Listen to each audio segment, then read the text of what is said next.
I'm Tamar Haspel from Starving Off the Land, and today we're in my hoop house and we're going to talk about growing shiitake mushrooms. The best reason to grow your own shiitakes is because they're delicious.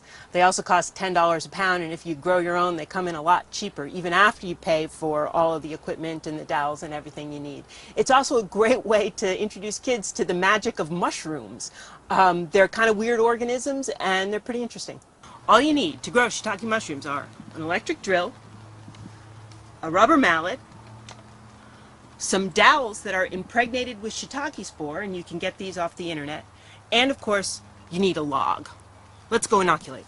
Shiitakes grow on wood. They'll grow on a lot of different hardwoods, but oak is generally thought to be best. And they'll grow in sawdust, and they'll grow in live logs. And if you're going to grow them in live logs, you want an oak log that was cut down, 2 weeks to 6 months ago, because oak has antifungal compounds, and you want those to give those a chance to die off before you put a fungus in the log.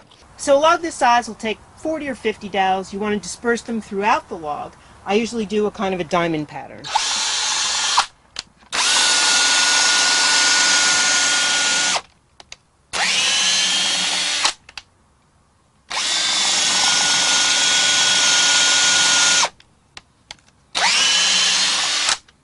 And then over on the side.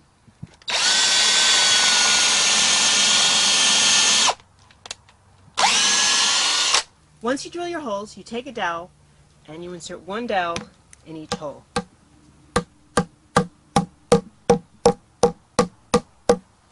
You want to make sure that it's flush with the surface of the wood.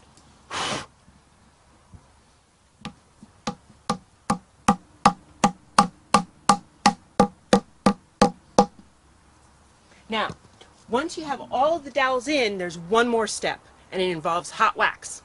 Once you get all the dowels in the log, there's one more thing you have to do. Birds and animals and other kinds of fungi will try and get into those holes, so you want to seal them with a little bit of wax. You can use any kind of wax you want. If it's pliable at room temperature, like surfboard wax, just use that. I actually melt wax. I just use these little tea lights. I take them out of their container, I take the wick off, and I put them over low heat, and they melt beautifully. So I'm going to take this melted wax and a little brush, and we're going to go out and brush our holes.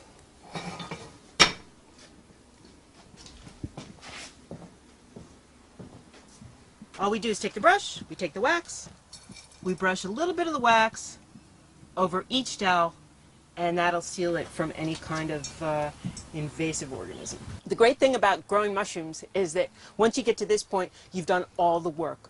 All you have to do is put it in a moist, damp, shady spot. On Cape Cod, moist and damp isn't usually a problem. Shady, about 60% shade is good, but it's not critical.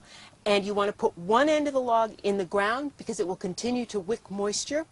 And you can expect your first mushrooms, if you're lucky. If you do it in the spring, you might get a few in the fall. But your first real flush will come a year from when you put the mushrooms up in a shady spot. So you have to be a little patient. But the good news is it keeps on giving. You could be getting mushrooms for 5 years or even longer. I'll be giving a mushroom workshop at Mass Audubon's Long Pasture Sanctuary in Camaquid this coming Saturday morning. And it's $18 or $16 for Mass Audubon members, and for that you get lots of instruction, you get all of the dowels, you get a log that you can take home with you. You have to bring your drill, your mallet, and your enthusiasm.